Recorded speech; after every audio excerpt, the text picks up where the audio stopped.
और जनक महाराज ने भी उस समय मोबाइल होते तो जनक महाराज मोबाइल से फोन कर देते अयोध्या चक्रवर्ती दशरथ महाराज को कि बारात लेकर के आ जाओ। दूध भेजने की जरूरत नहीं थी, पत्र लेकर भेजने की जरूरत नहीं थी। उन्होंने भी पत्र लेकर के दूध के हाथ पहुंचाया।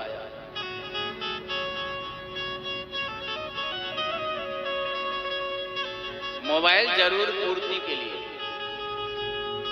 पर मोबाइल का बहुत गलत उपयोग हो रहा है। जो हमारी नई पीढ़ी है मोबाइल में ऐसे गलत चीजों को देखती है जो उसका पतन होता है, मानसिक वृत्ति उसकी खराब होती है और वही देख करके फिर गलत कर्म में वह प्रयुक्त हो जाता है। हम युवा पीढ़ी को यही संदेश देते हैं कि मोबाइल का उपयोग करो, पर उसमें जो आपकी पढ़ाई की बात है, जो आपका सब्जेक्ट है, उसको देखो, उसको सुनो, अच्छी चीज देखो। सब मोबाइल तो कलयुग का कल्प वृक्ष है। बोल राधे राधे। ये गूगल क्या है? कलयुग का कल्प वृक्ष है। आप जो भी मांगो सब कुछ देगा भाई। राधे राधे। सब कुछ देगा, पर हमारा यह विवेक है कि हमको क्या मांगना, क्या देखना, क्या सुनना है, यह हमारी बुद्धि के ऊपर डिपेंड है। इसलिए उसमें अच्छी चीज देखो। आप मोबाइल से बन भी जाओगे, मोबाइल से बिगड़ भी जाओगे। इसलिए युवा पीढ़ी जितना मोबाइल से बिगड़ रही है और उनको बिगाड़ने में किसी का हाथ नहीं। ऐसी साइटों को वो देखते हैं और उससे मन में गलत प्रभाव पड़ता है और फिर वे गलत काम में प्रयुक्त हो गए। हो सके तो जब तक बच्चे की पढ़ाई चल रही है तब तक उसके हाथ में टच मोबाइल मत दो। बोल राधे राधे। बस दिन भर उसी में लगे रहते हैं बच्चे, पढ़ाई छोड़ दिया। अरे होमवर्क कर ले बेटा, थोड़ा सा मम्मी थोड़ा सा देख लो ये क्या आ रहा है, थोड़ा सा देख लो। और बच्चे लोग तो कार्टून, इतना कार्टून में ही, टीवी में कार्टून चल रहे हैं उनके और मोबाइल में कार्टून चल रहे हैं। छोटे छोटे बच्चे इतने कार्टून में आ सकते। अभी भागवत, श्रीमद् भागवत वृंदावन में हुई थी हमारी, तो झांसी से यजमान लोग गए थे, उनकी छोटी सी बच्ची। अब माता पिता तो देखने नहीं देते, तो हमारे पास आती थी हमारे रूम में वो देखने के लिए मोबाइल लेकर, चुपके से आ गया। हम पूछते क्या कर रही हो बेटी? कुछ नहीं, ये कार्टून चला रहा है। तो वहीं घंटों देखती रहती थी। तो मतलब कहने का तात्पर्य छोटे छोटे बच्चे मोबाइल देखने के इतने आदी हो गए हैं कि वो रोटी तक छोड़ देते हैं, भोजन खाना पीना तक छोड़ देते, नहाना छोड़ देंगे, पढ़ाई तक छोड़ देते, मोबाइल में।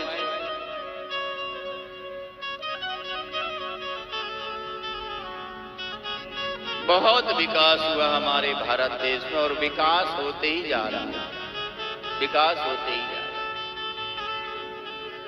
श्री सुखदेव जी महाराज 2 वर्षों में मेरू पर्वत को चल करके लांघा, 1 वर्ष में हिमाचल पर्वत को लांघकर जनकपुर पहुंचे। जनक महाराज का जो प्रहरी था, रक्षक, द्वार रक्षक, उसने रोक दिया, कहां जा रहा है, अंदर नहीं जाने दिया। तो वहीं बैठ गए, सुखदेव जी महाराज। तो ज्ञान विचार करने लगे कि मैं व्यर्थ यहां आया, व्यर्थ आया। मैंने इतने वर्षों तक चल करके अपना परिश्रम व्यर्थ कर दिया। और पिताजी ने कहा था कि जनक महाराज के पास जाओ, तुम ज्ञान सीखने के लिए। सब व्यर्थ है। राजमंत्री को पता चला राजमंत्री आए और स्वागत पूर्वक चरणों में प्रणाम किया। श्री सुखदेव जी को अंदर ले गए। सुखदेव जी ने संध्या वंदन किया। सुखदेव जी की सेवा में जो नृत्यांगनाएं थी, सुंदरियां थी, सेवा में लगा दिया राजमंत्री ने परीक्षा के लिए। पर सुखदेव जी ने उनको माता के भाव से प्रणाम किया। वो तो अपने स्वरूप में स्थित थे, विचलित नहीं थे। यही सच्चा वैराग्य है। कुछ नहीं मिल रहा तो वैराग्य तो बना ही वैराग्य। सब कुछ मिलते हुए भी त्याग करना, यह सच्चा वैराग्य। पत्नी के साथ रहते हुए भी ब्रह्मचर्य पालन करना, यह सच्चा वैराग्य। सुखदेव जी की परीक्षा हो गई एक तरह से। जनक महाराज आए, सुखदेव के चरणों में प्रणाम किया, आतिथ्य सत्कार किया, गोदान किया, गाय का दर्शन करा। पहले प्रथा थी, कोई अतिथि हमारे घर में आता था तो उसके स्वागत में गाय को लाकर दिखाते थे, गाय का दर्शन कराते थे। यह मंगल होता था। विवाह के समय, भांवरी के समय वहां गाय उपस्थित हो तो विवाह में कभी अमंगल नहीं होता। गृह प्रवेश के समय आप गाय को वहां रखिए, गाय का पूजन करिए, गृह आपके लिए मंगलकारी होगा। उसमें वास्तु दोष भी यदि होगा तो वास्तु दोष नहीं आएगा यदि गाय को गृह प्रवेश के समय यदि आप रखेंगे, पूजन करेंगे और गाय उस समय गोबर कर दे तो और भी मंगल। गाय चलते चलते आपके घर के सामने दरवाजे में गोबर कर दे, मान लो साक्षात लक्ष्मी।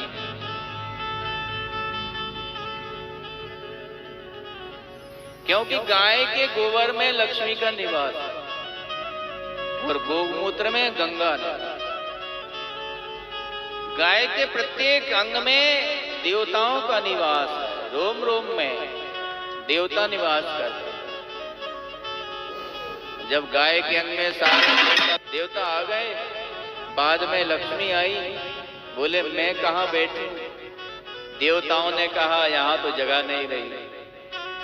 तो देखा गाय ने गोबर किया था, बोले यह स्थान रिक्त है और गाय के गोबर में लक्ष्मी बैठ गई। फिर बाद में गंगा आई, बोले मैं कहाँ बैठूं? बोले कोई जगह खाली ही नहीं है, सारे अन्न में देवता निवास हो गए, हाउसफुल। गंगा ने देखा गाय ने गोमूत्र किया था, तो गोमूत्र में गंगा बैठ गई और गंगा ने कहा कि यही स्थान था। गंगा जल पान करने से और गोमूत्र पान करने से बड़े बड़े रोग नष्ट हो। आज भी बहुत से संत केवल गंगा जल पान करते हैं। हरिद्वार के ऊपर से ऋषिकेश से गंगा जल भरकर लाते हैं गाड़ी में और गंगा जल ही पान करते हैं। बड़े बड़े रोग गंगा जल पान करने से मिटते। उसमें ऐसी शक्ति है क्योंकि गंगा जिधर से आती है उस पहाड़ से अनेक औषधियां और औषधियां युक्त जल आता है। यह तो एक है। दूसरा, गंगा जो है साक्षात वामन भगवान के चरण से प्रकट हुई है, इसलिए उसमें अनेक शक्ति है। ब्रह्म के समान है गंगा, इसलिए घर में गंगा जल जरूर रखिए और उसका पूजन करिए। सारे नदियों का, नालों का, सरोवरों के जल आप भरकर रख दीजिए, वह गंदा हो जाएगा, कीड़ा पड़ जाएगा। पर गंगा जल की यही पहचान है।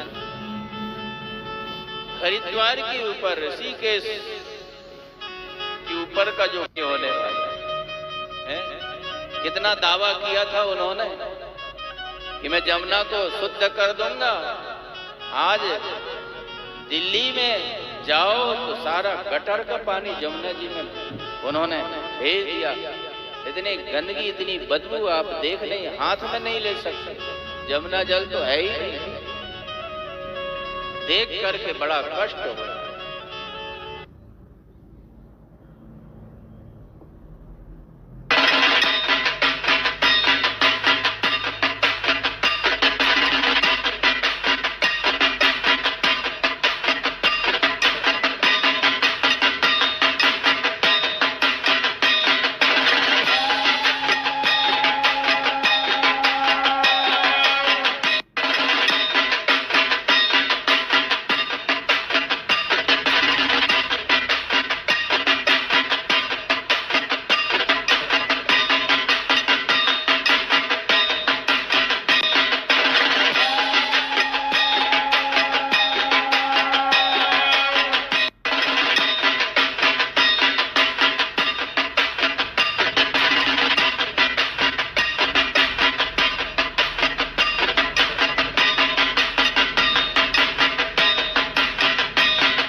पॉलीथीन मत डालो। नदियों से हमारा जीवन सुरक्षित है। नदियों के जल से कितने जीवों का पालन पोषण होता है। हम अभी आ रहे थे आपके ग्राम में, तो मुल्ताई से आगे एक नदी सी पड़ी, वहां देखा कि अनेक मोटरें लगी है और नदी सबका पालन करता है। किसानों के खेत में नदी का जल जा रहा है, उससे पालन हो रहा है।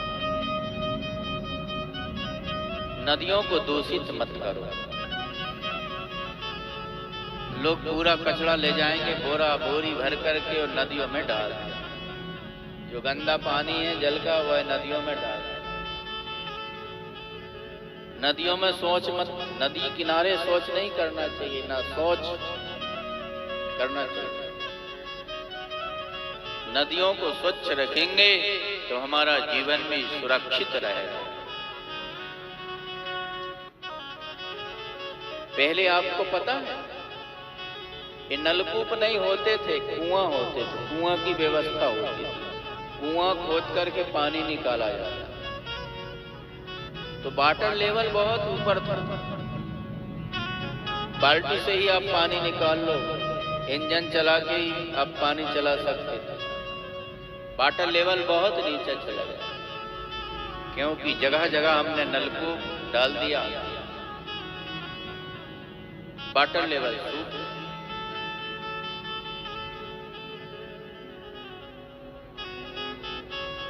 प्रभु कृपा से जनक महाराज ने सुखदेव जी को गाय का दर्शन कराया। हम कह रहे थे शुभ कार्यों में पूजा के समय गाय को वहां रखिए तो आपकी पूजा बहुत सफल होगी, क्योंकि भगवान गाय को देखकर बहुत प्रसन्न होते। अतिथि सत्कार करना यह गृहस्थ का धर्म है। हमारे गृहस्थ में 5 पाप नित्य होते हैं, ना चाहने पर भी होते हैं।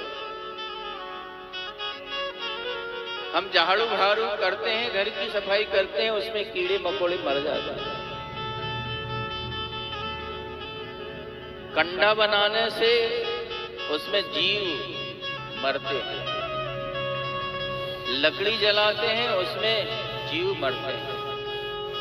जहां पानी का बर्तन रखते हैं उसके नीचे जीव दबकर मर जाता है। तो तो ना चाहने पर भी गृहस्थ के 5 पाप नित्य होते रहे। इसीलिए गृहस्थ के लिए पंच महायज्ञ का विधान बताया है।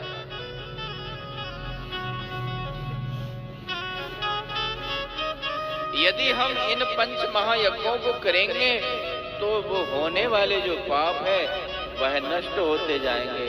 अन्यथा तो जैसे आप बैंक में पैसों को डिपॉजिट कर दो तो उसका ब्याज बढ़ते ही जाता है, वैसे ही आपके पाप भी बढ़ते ही जाएंगे, बढ़ते ही जाएंगे। पंच महायज्ञ देवयज्ञ। देवयज्ञ क्या है? हवन करना, देवताओं को देना, ये देवयज्ञ होता है। हम जो यज्ञ कर रहे हैं ये देवयज्ञ। हवन क्यों करना चाहिए? देवताओं को क्यों देना चाहिए? क्योंकि देवताओं ने हमको बहुत कुछ दिया, बहुत कुछ दिया। हम देवताओं के ऋणी हैं। प्रत्येक व्यक्ति के जीवन में 3 ऋण हो रहा, देव ऋण, पितृ ऋण और ऋषि ऋण। यज्ञ हवन करने से देव ऋण से मुक्ति मिलती है, तर्पण करने से पितृ ऋण से मुक्ति मिलती है, और सत्शास्त्र का अध्ययन करने से ऋषि ऋण से मुक्ति। ऋण कहता है जिन्होंने हमको कुछ दिया है, जिनसे हमने कुछ लिया है। देवताओं का ऋण हमारे ऊपर क्यों है? क्योंकि देवताओं ने हमको जितना दिया है कोई नहीं दे सकता। ये पवन देवता के बिना आप जीवित रह सकते हैं? नहीं जीवित रह सकते। अग्नि के बिना नहीं रह सकते आप, आकाश के बिना, पृथ्वी के बिना, जल के बिना आप नहीं रह सकते। इंद्र वर्षा करते हैं तो अन्न पैदा होता है, अन्न खाकर हम जीवित रहते हैं। देवताओं ने इतना कुछ दिया तो हम उनका ऋण है हमारे ऊपर। तो हमारा कर्तव्य होता है कि यज्ञ में हवन करके या हवन करके देवताओं को देकर ऋण से मुक्ति हुई। क्योंकि ये हवनीय पदार्थ ही देवताओं का भोजन होता है, उससे उनकी शक्ति बढ़ती है। और पितृ तर्पण जरूर करना चाहिए। पितरों ने हमारे लिए बहुत कुछ दिया है। हमारे माता पिता ने हमको बहुत कुछ दिया। माता पिता अपने संतान के लिए इतना कुछ कर जाते हैं, जमीन जायदाद बना देते हैं, घर मकान बना देते हैं, पढ़ा लिखा कर उसको योग्य बनाकर उसकी नौकरी लगवा देते हैं। जीवन में सब कुछ उसको पूर्ण करके, अधूरे को पूर्ण करके माता पिता चले जाते हैं। उस पुत्र का भी दायित्व होता है कि जिनसे उन्होंने लिया है उन माता पिता पितरों का उद्धार के लिए पितृ तर्पण करे, पितृ पक्ष में गया में जाकर पिंडदान करे। वर्ष भर में यद्यपि प्रत्येक संध्या के समय पितृ तर्पण का विधान है, स्नान के समय कहीं सरोवर में नदियों में जाओ तो पितृ तर्पण का विधान है, पूजन के समय पितृ तर्पण का विधान है। यदि हम हर समय नहीं करें तो कम से कम पितृ पक्ष में तो करें। पितृ पक्ष में तो तर्पण करें हम पितरों को उद्धार के लिए। पितरों का ऋण है हमारे ऊपर, ऋषियों का ऋण। ऋषियों ने हमारे लिए इतने वेद, शास्त्र, पुराण, देवी भागवत और 18 पुराण बनाए। किसके लिए? हमारे कल्याण के लिए, हमको ज्ञान शिक्षा के लिए। तो शास्त्रों के अध्ययन करने से ही, शास्त्रों के श्रवण करने से ही ये ऋषि ऋण से हमको मुक्ति मिली, ऋषि ऋण से मुक्ति मिली।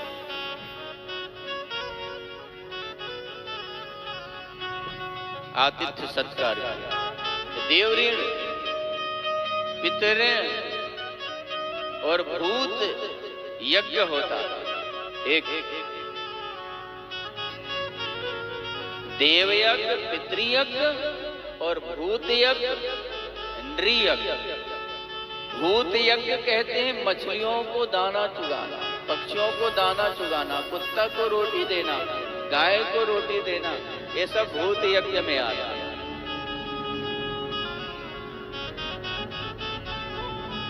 घर के पिछवाड़े किसी बर्तन में पानी भर कर रख दीजिए, कौवा पानी पिए, कुत्ता पानी पिए, पक्षी पानी पिए। घर के ऊपर छत में आप दाना डालिए, पक्षी उस दाना को चुगे, ये पुण्य का काम है। चींटियों को आप दाना आटा खिलाइए, मीठा डालिए, ये भूत यज्ञ में आता है, ये पुण्य के काम है। और नृयज्ञ कहा जाता है अतिथि सेवा करना, अतिथि पूजा करना, अतिथि की सेवा करना। कोई यदि अतिथि हमारे घर में आ जाए तो उसकी सेवा करना ये गृहस्थ का धर्म है। नृयज्ञ अतिथि कहते हैं उसे। अभ्यागत और अतिथि में अंतर होता है।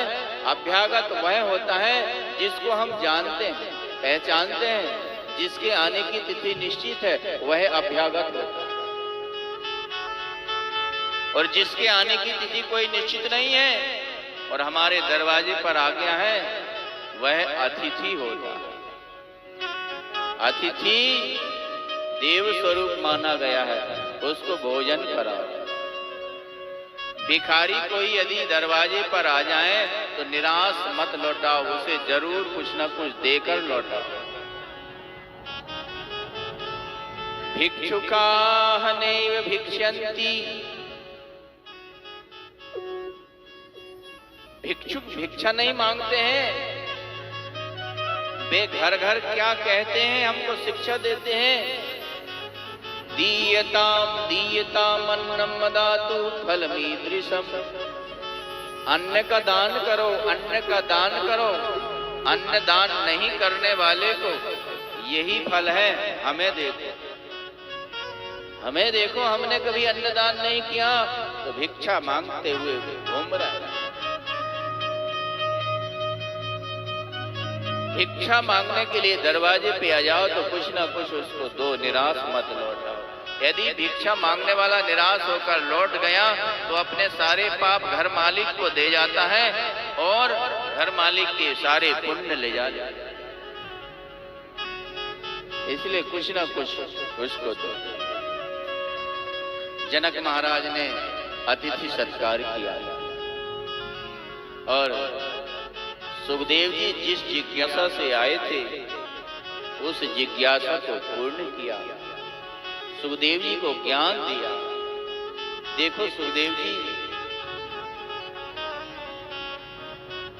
मैं राज्य चलाता हूं, मैंने विवाह किया, रानियों के साथ रहता हूं, बच्चों के साथ रहता हूं, प्रजा के साथ रहता हूं, फिर भी मैं ज्ञानी हूं,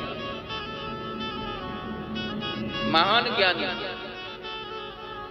जैसे जल के अंदर रहते हुए भी जो कमल का पत्र है जल से अलग रहता है, वैसे ही मैं संसार में रहते हुए भी अलग रहता हूं,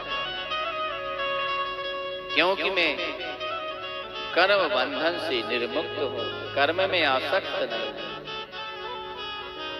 मैं अपने आप को शरीर से अलग मानता हूं कि मैं शरीर नहीं हूं। शरीर जन्म लेता है, मरेगा शरीर, शरीर ही कर्म करता है, इंद्रियां ही कर्म करती हैं, मैं कर्म नहीं करता। सुखदेव जी को दिव्य ज्ञान दिया श्री जनक महाराज ने और सुखदेव जी का जो संदेह था वह दूर हो गया और वापस घर आ गए। पिताजी के चरणों में प्रणाम किया सुखदेव जी ने और पितृ कन्या पीवरी से विवाह किया और 4 पुत्र उत्पन्न किया सुखदेव जी ने, कृष्ण, गौरव, प्रभ, भूरी, देवस और एक कीर्ति कन्या, जिस शिव जी ने समझाया कि आज के पश्चात तुम सुखदेव जी की छाया को देखोगे पुत्र रूप में। छाया सुख, छाया सुख, ये जीवन कितना दुर्लभ है, किस्मत से प्राप्त हुआ। बड़े भाग मानो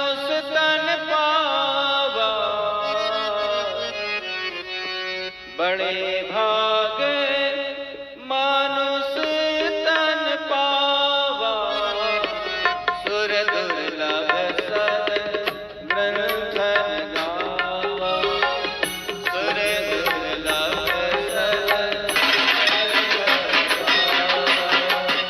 सुर दुर्लभ सद ग्रंथन गावा, सुर दुर्लभ सद ग्रंथन गावा। बड़े भागे मानुष तन पावा, बड़े भागे उस तन पावा, सुर दुर्लभ सद ग्रंथन गावा, सुर दुर्लभ सद ग्रंथन गावा। बड़े भाग्य से हमको प्राप्त होता है, इसको सार्थक करें, व्यर्थ ना गमाएं। तुलसीदास जी ने कहा है कवितावली में, अलब तो अवधि जीवता में बहु सोच पोच, करिवे को बहुत है कहा कहा कीजिए, पारना पुराणन को वेदहु को अंत नाही, बानी तो अनेक चित्त कहाँ कहाँ दीजिए। काव्य की कला अनंत, छंद को प्रबंध बहु, राग तो रसीले रस कहाँ कहाँ पीजिए। लाखन की एक बात तुलसी बताए जात, जन्म जो सुधारा चाहो राम नाम लीजिए। जन्म जो सुधारा चाहो राम नाम लीजिए। प्रथम स्कंद विश्राम लेता है, द्वितीय स्कंद प्रारंभ होता है। यहां पर महाभारत के प्रसंगों को सुनाया, क्योंकि महाभारत के प्रसंगों में देवी की महिमा से संबंध ये प्रसंग है। अब पिता ने आज्ञा दी कि वन में जाओ, हमको पितृतर्पण करना। तो बस पत्नी के सामने से ही उपचरी बसु वन में चले गए, विमान पर बैठ गए। उसी समय उनका तेज स्खलित हो गया। क्या करूं, मेरी पत्नी प्रतीक्षा कर रही है, मैं ग्रस्त हूं। तो उस तेज को एक पत्ते के दोने में रखकर एक बाज के हाथ पत्नी के पास पहुंचाया। वह बाज उस दोना को ला रहा था। दूसरे बाजों ने देखा कि कुछ खाने की वस्तु है, मांस का टुकड़ा है, तो उसको छीनने के लिए झपट्टा मारा और वह दोना जमुना जल में गिर गए। उस तेज को एक मछली ने निगल लिया और वह मछली श्रापित थी। वह मछली नहीं थी, श्रापित थी। एक अप्सरा, अद्रिका नाम की अप्सरा थी। एक ब्राह्मण नदी में खड़े होकर सूर्य भगवान की तपस्या कर रहे थे और वह अद्रिका अप्सरा जल में डूबी डूबी गई और पैर पकड़कर खींचने लगी ब्राह्मण देव की।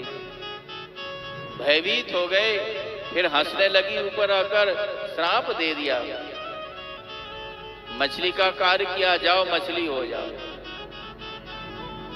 जब अद्रिका अप्सरा चरण पकड़ी ब्राह्मण देव की, क्षमा कर दो, मेरा उद्धार हो।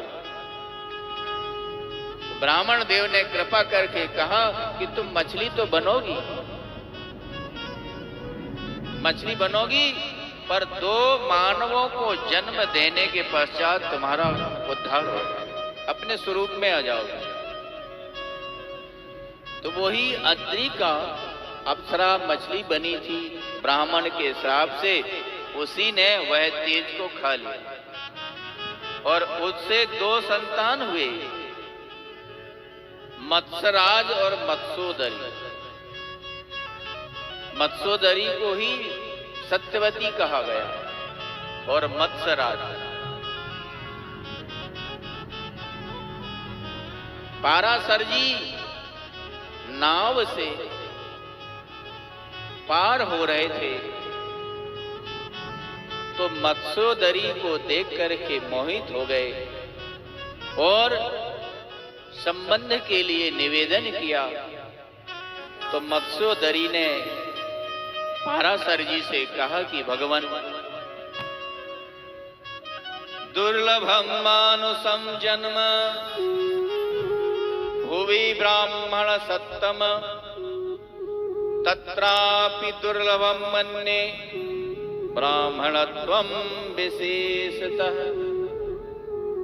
एक तो मनुष्य जन्म होना बहुत दुर्लभ है, ब्राह्मण देव मनुष्य जन्म, उसमें भी ब्राह्मण होना, और ब्राह्मण होने के पश्चात भी ब्राह्मणत्व आना। ब्राह्मणत्व मतलब ब्राह्मण का धर्म आना।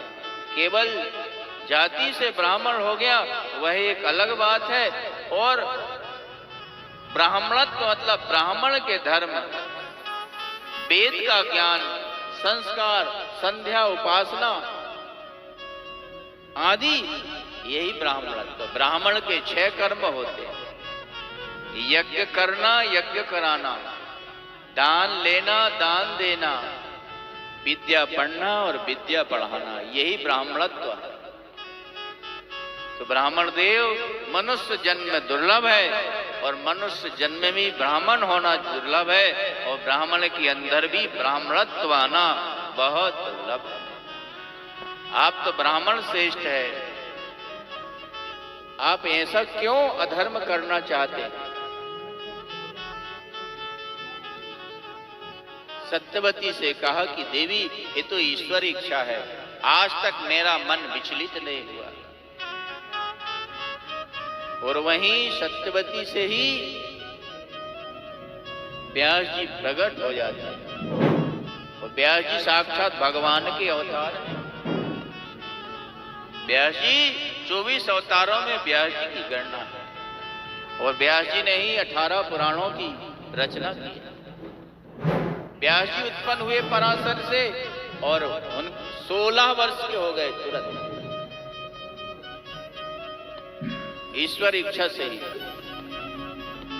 सत्यवती को वरदान दिया पराशर ने, मत्स्योदरी उसका नाम था। उसके शरीर से मछली की दुर्गंध निकलती थी, पर योजन गंधा नाम बना दिया। 1 योजन तक सुगंध निकलेगी तुम्हारे शरीर से, और तुम्हारा कन्यात्व नष्ट नहीं होगा। कोरा की रचना ये पराशर ने ही की है उसी समय।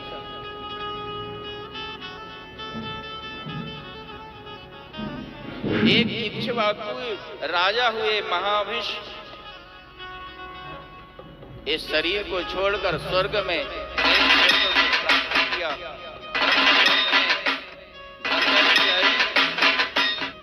तो गंगा जी का पवन से वस्त्र उड़ गया, तो सब लोगों ने नीची दृष्टि कर ली। महाभिष राजा गंगा को निर्निमेष देखते रहे, गंगा भी राजा को देखती रही। ब्रह्मा जी रुष्ट हो गए और दोनों को श्राप दे दिया कि जाओ पृथ्वी में जाकर जन्म लो, पृथ्वी में जाकर के जन्म लो। तो वही महाभिष राजा प्रतीप राजा, प्रतीप राजा, प्रतीप राजा रघुवंशीय प्रतीप राजा हुए हैं। उनके यहाँ शांतनु के रूप में महाभिष राजा जन्म, शांतनु रूप।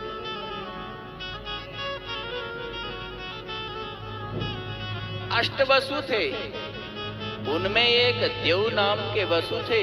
उन्होंने पत्नी के साथ जो वशिष्ठ की नंदिनी गाय थी उसका हरण कर लिया, और 8 भाइयों ने उसका मोदन किया, सहयोग किया। वशिष्ठ जी ने श्राप दे दिया सबको कि जाओ मानव देह प्राप्त करो, मानव बन जाओ। मानव बन जाए।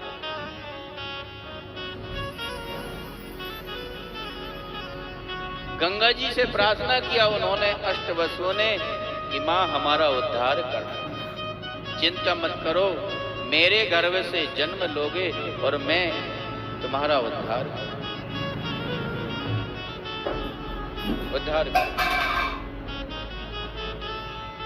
एक दिन गंगा किनारे प्रतीप राजा शिकार खेलने गए थे। उसी समय गंगा आई और इनके दाहिने अंक में, गोद में बैठ गए और प्रार्थना किया कि मेरे साथ विवाह करो आप। तो राजा ने कहा कि देवी, यह तो पुत्र का स्थान होता है। पुरुष का दाहिना अंक जो होता है गोद का पुत्र का स्थान होता है, और वाम अंक जो होता है वह नारी के बैठने का स्थान है। तो तुम्हारे साथ मैं विवाह नहीं करूंगा, तुमको मैं पुत्र वधू बनाऊंगा, मेरे पुत्र के साथ तुम विवाह करो। प्रतीप शांतनु को राज्य देकर जब बन जाने लगे तो शांतनु से कहा कि बेटा, वन में एक नारी आएगी, तुमसे विवाह का प्रस्ताव रखेगी, तुम मना नहीं करना, विवाह कर लेना, मैंने वचन दिया। एक बार शांतनु गंगा किनारे विचरण कर रहे थे, उसी समय गंगा आई। गंगा को देख करके मोहित हो गए शांतनु और विवाह का प्रस्ताव रखा। गंगा ने कहा कि राजन, मैं विवाह तो कर लूंगी, पर जैसा मैं करूंगी तुम उसमें रोकोगे टोकोगे नहीं। स्वीकार किया। शांतनु के साथ गंगा का विवाह हो गया। बेही बसु एक एक वर्ष जन्म लेते गए और उनको गंगा जी ले जाकर के गंगा जल में छोड़ देते थे। राजा कुछ नहीं कहते, क्योंकि वचनबद्ध थे, वचनबद्ध थे राजा, कुछ नहीं कह पाए। जो देव नाम के बसु थे, जिन्होंने पत्नी के कहने से, नंद तुम मार रही, तुमको क्या हो गया? राजन, अब मैं तुम्हारे पास नहीं रहूंगा, और बताया कि मैं गंगा, ये श्रापवश मेरे उदर से जन्म लिए थे, इनका उद्धार करने के लिए मैं वचनबद्ध थी और इनका उद्धार किया मैंने। ये 8वें वसुदेव तुम्हारे पास रहेंगे और तुम्हारे उत्तराधिकारी होंगे, पर ये छोटा बालक है, तुम इसका पालन पोषण कैसे करोगे? मैं इसको साथ में ले जा रही हूं, मैं इसको साथ में ले जा रही हूं। और गंगा जी उस बालक को अपने साथ में ले गई, उसको शिक्षा दीक्षा से संपन्न किया, और वही भीष्म पितामह था, वही भीष्म पितामह था।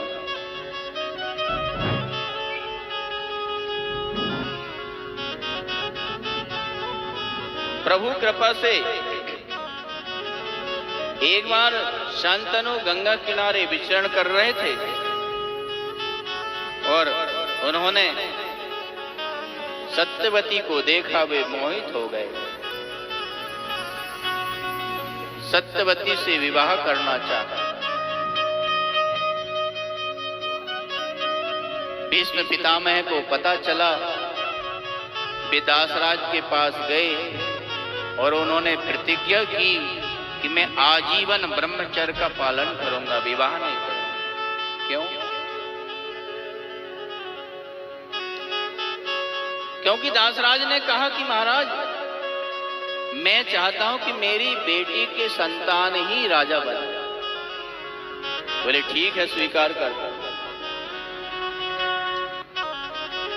दासराज ने कहा तुम राज्य स्वीकार नहीं करोगे, पर तुम्हारी जो संतान होगी वह तो राज्य स्वीकार करेगी, राज्य के लिए झगड़ा करेगी। तो भीष्म पितामह ने कहा कि मैं विवाह ही नहीं करूं। तब से उनका भीष्म पहले नाम था देवव्रत, जब प्रतिज्ञा की तो भीष्म नाम पड़ा, भीष्म नाम पड़ा।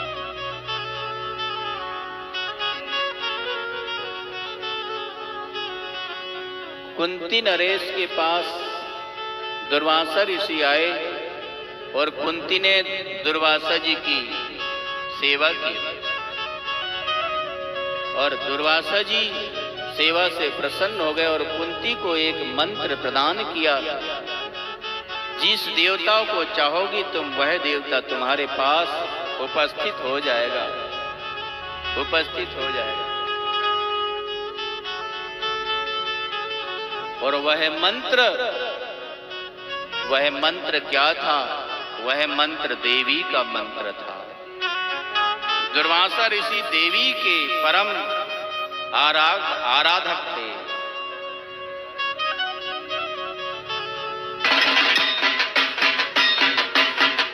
देवी के परम आराधक थे और वही देवी का मंत्र दिया, देवी का मंत्र दिया और दुर्वासा जी चले गए। एक दिन उस मंत्र की परीक्षा के लिए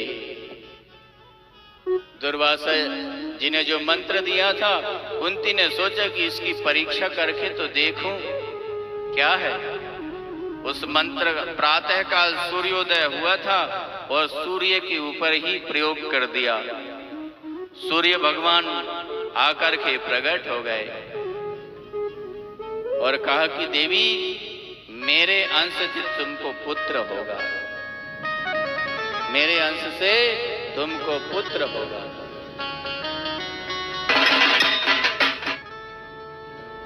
बोले महाराज मैं तो कन्या हूं। बोले चिंता मत करो, तुम्हारा कन्यात्व नष्ट नहीं होगा, मेरे समान बलवान पुत्र होगा। और वही उनका कर्ण हुआ। लोक लज्जा के भय से मंजूषा में रख करके और कर्ण को गंगा जल में बहा दिया। उसको अधिरथ ने पालन किया और राधा ने उसका पालन किया। वह मंत्र परम देवी का मंत्र था और देवी को जो बुलाता है, जो उनका मंत्र जपता है, देवी उनके पास चली जाती है थोड़ी थोड़ी।